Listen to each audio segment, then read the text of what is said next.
My partner Maisie knows the happiness within me right now hearing that kind of music in a church at that level.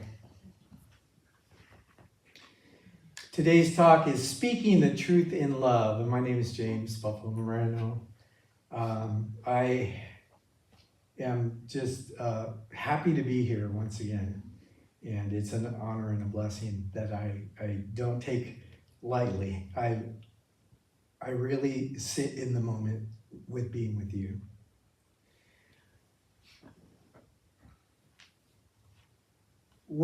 A phrase that came to me a couple of weeks ago was from Ephesians 4:15. It reads, "Instead, speaking the truth in love, we will grow to become in every respect the mature body of Him who is the head, that is Christ."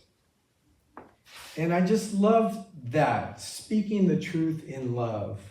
It stuck with me. It's something that I referred to and went back and actually read more because it just felt right to pay attention. And we don't have to pay attention. I love this picture that's up here because that beautiful blossom, that beautiful plant there, looks like it just grew without attention. It's not manicured. It's not shaped by anything other than nature. And we can do that. We can be that. We can be a part of that. We're going to grow whether we want to or not. But we can also pay attention and grow with intention. And so, early in my journey about learning how to speak truth in love, I had to learn to listen in love first. I am using this book in my integral ministry practice classes right now from Worldwide Ministries. I'm aware that some of you are aware of this work. I recommend it to everyone who has the ability to read, to look at this book. And in this book, it has thoughts about the 15 commitments that we should have to have success. Now, success to me means different things to different people. But in this book, it talks in commitment number 4. It says, conscious listening takes courage. We listen for the content, the head center, the emotions, our heart center, and the base desire, our gut center, being expressed by the other person. So commitment 4, when you read what it's about, it has in this book, every commitment has an above the line, is how they explain it, and a below the line. So let me read you the above the line and the below the line about speaking candidly. Above the line is, I commit to saying what is true for me. I commit to being a person to whom others can express themselves with candor. Now, our below the line commitment in speaking candidly is, I commit to withholding my truth, facts, feelings, things I imagine, and speaking in a way that allows me to try and manipulate an outcome. I commit to not listening to the other person. That's a nice little spectrum there. And a lot of time, in life, I have certainly been above and below the line. When we find tools like this, I can talk about many tools. This 15 commitments is a new tool for me. But I could also talk about quantum living. That's been a part of my life, a thing that I have worked on and learned more about myself with that tool. My partner Maisie has just gone through that quantum living process as well. So now I can actually really speak candidly about that process, and I can use that. Mindfulness has been another process in my life that's been really great. Mindful self-compassion is another process that's been really great. But so oftentimes we take these tools and all of a sudden we're excited and we're ready to bulldoze through life with our new tool to make things better for us and others.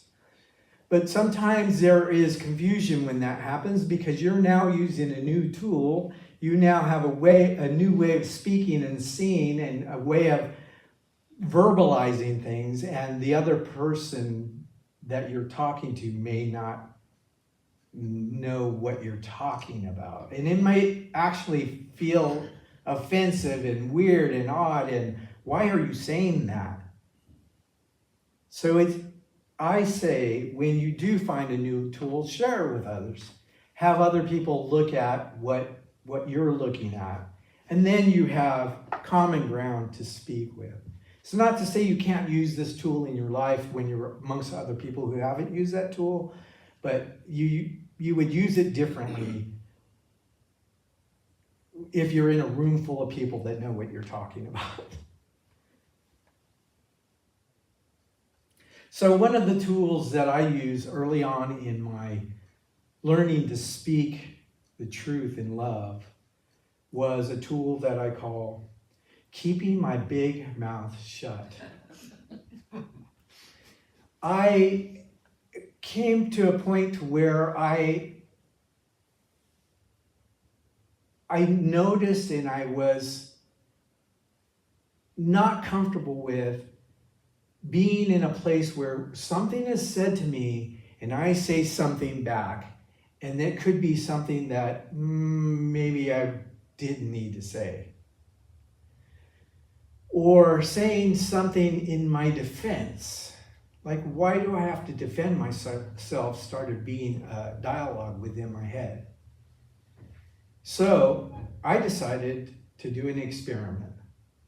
And it was, the next time somebody says something to me that triggers me, I'm going to keep my big mouth shut.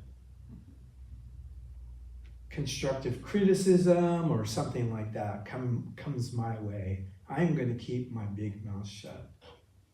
So that was it. It was my mantra for a little while. I'm going to keep my big mouth shut. Somebody says something to me that triggers me or makes me feel uncomfortable. And so I'm waiting. Nobody really says anything to me for a number of days. Probably, maybe even more than a week. And then finally, it came.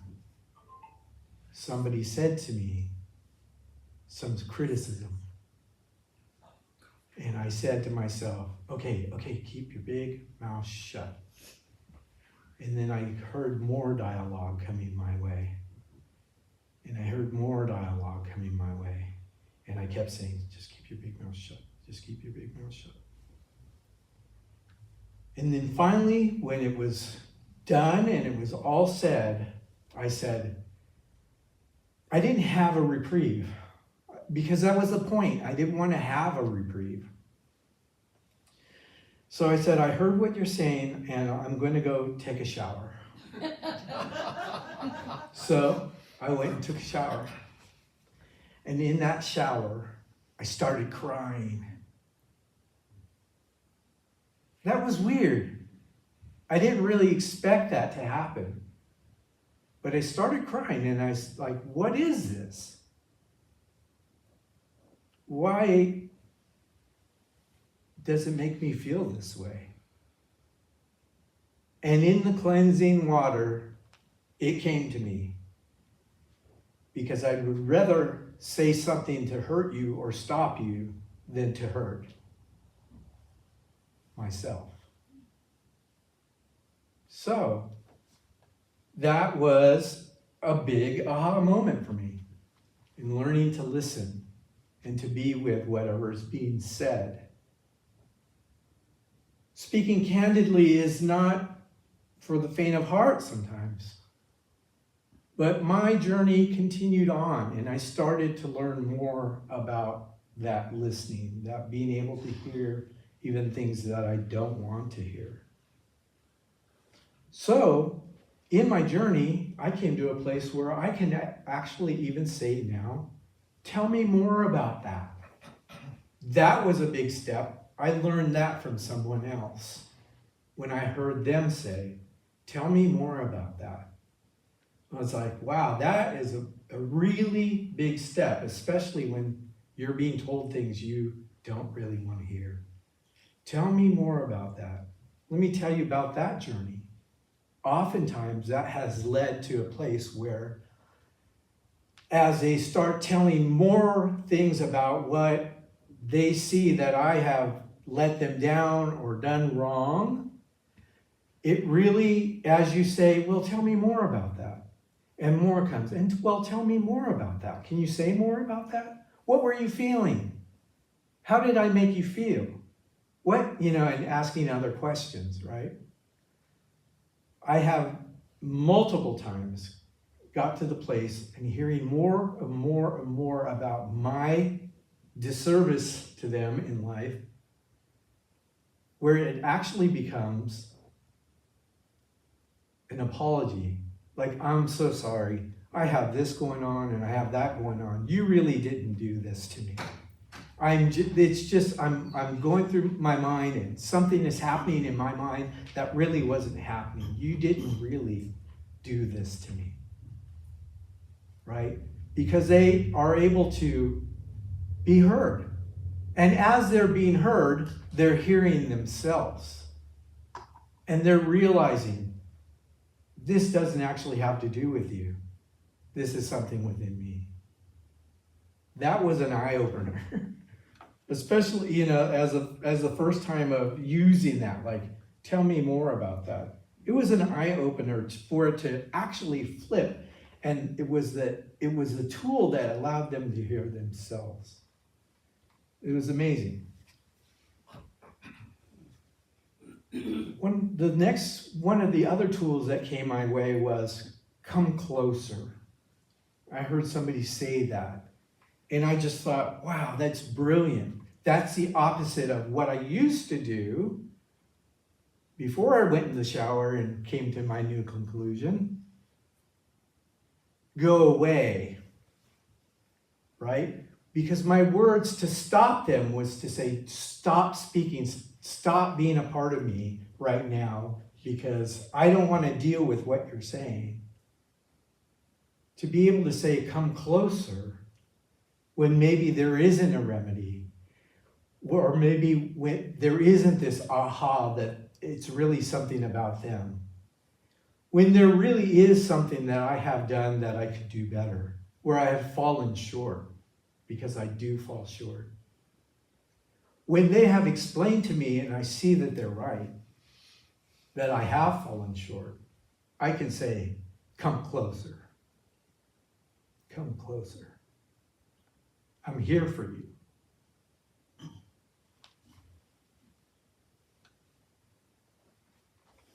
Then I heard some other profound statement. A woman named Janet Atwood that I've done work with, and co-wrote a book with. She gave me the phrase, I want for you what you want for you. Right now, I think it's kind of aligned with the phrase in the book from Mel Robbins saying, let them, right? Let people be who they are. Let people say what they need to say. Let them do what they need to do. It's not your challenge, it's their challenge, right? But I want for you, what you want for you is a bit deeper. My partner, Maisie, has actually heard me say that. I actually use this tool. And it is the truth. I want for her what she wants for her. There have been times when I have said that, however, where when I want for them what they want for them, it's going to be difficult for me. It might not be the best circumstance for my life to want for them what they want for them.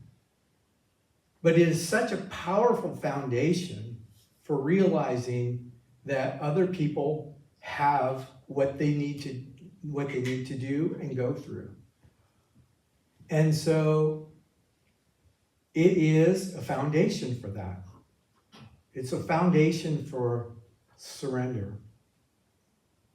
That I don't need to take on the path of another. That even that path might lead to that person moving away from me and not coming closer. It's that risk that you take, but it's sharing the Christ Spirit within you. Surrender.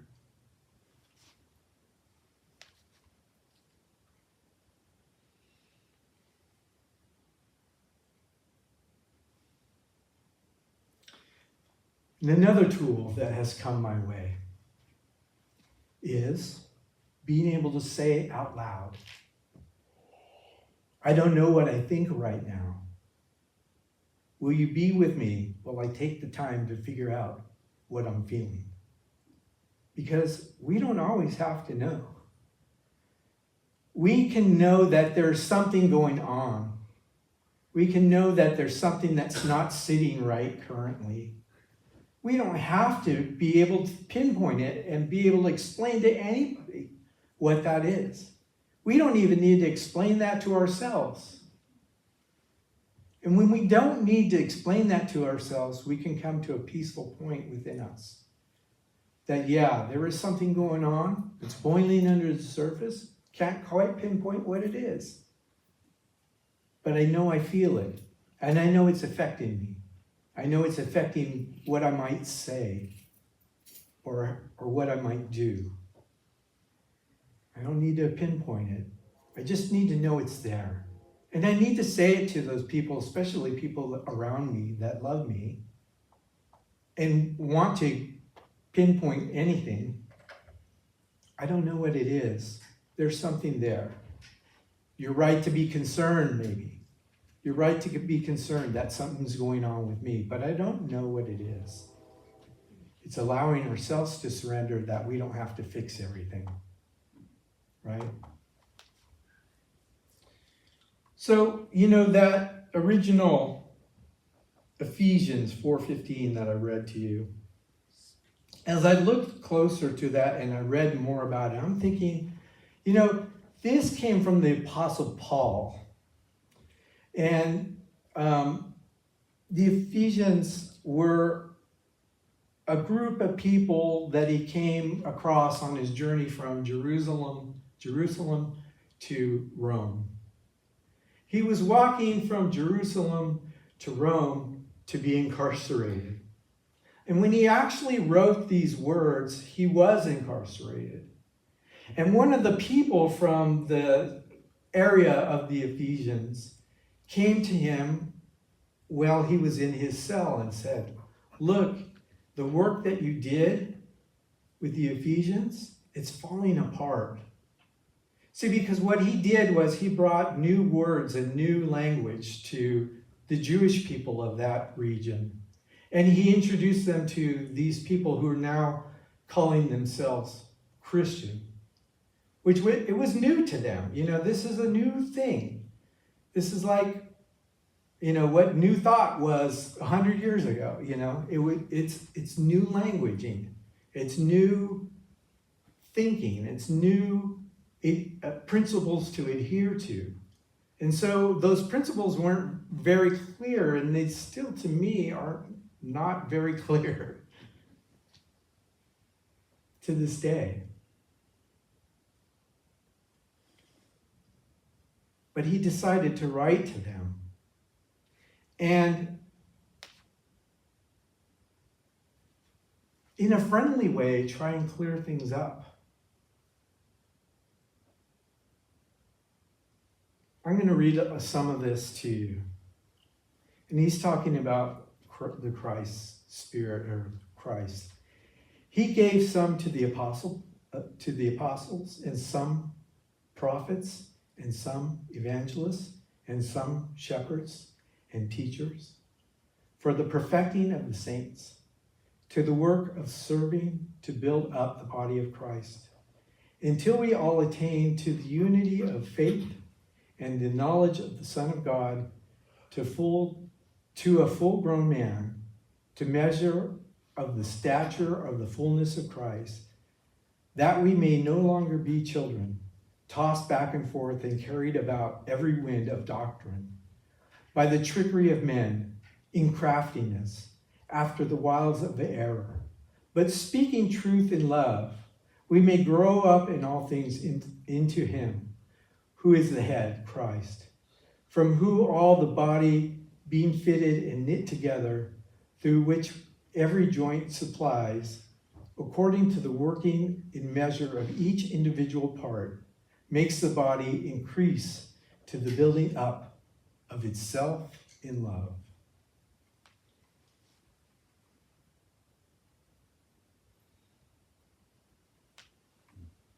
As I talked about in our meditation about the obedience, the trust, and the surrender, the Christ Spirit within us is not about being the sheep. The shepherd, Christ's Spirit, is not about making us the sheep.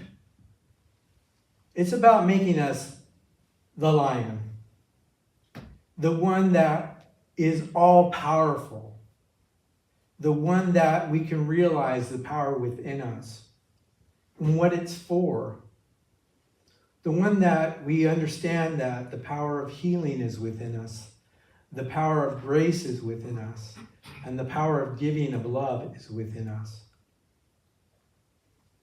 I want to read to you something that was given to me, was read to me by Reverend PhD Jane Simmons, one of my current teachers. It's called Seeing the 70 Faces. I want you to close your eyes while I read this to you. I'm going to read it to you exactly the way she read it to me. So this is not my words. They're the words of Jane Simmons.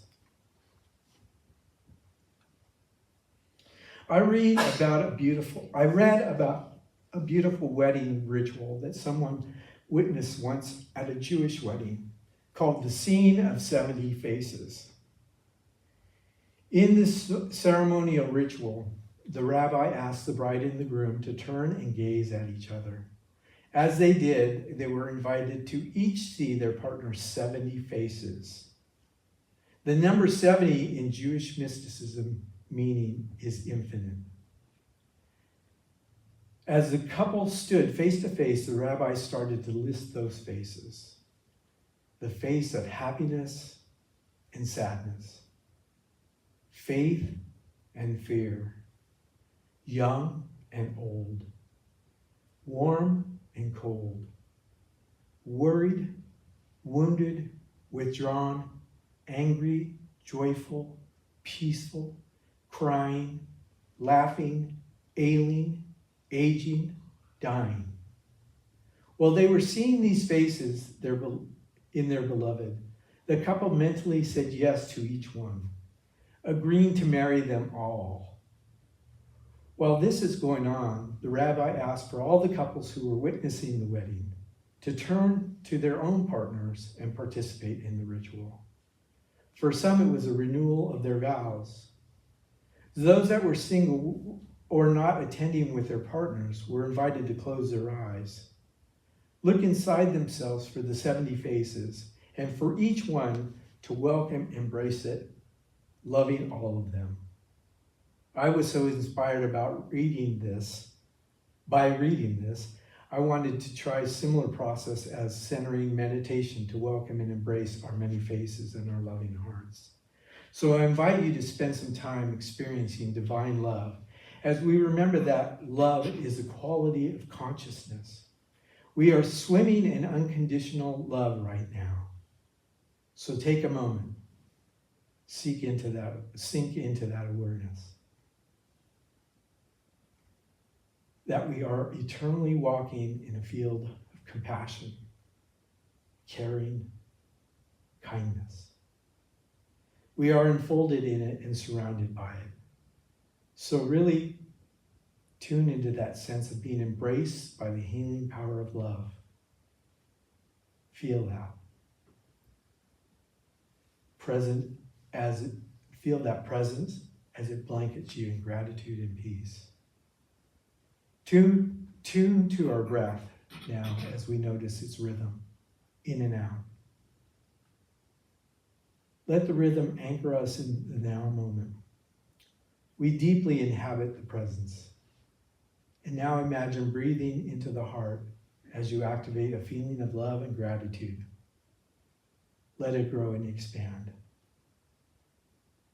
Let it radiate through the body and beyond, creating an energetic field of harmony, coherence, and peace.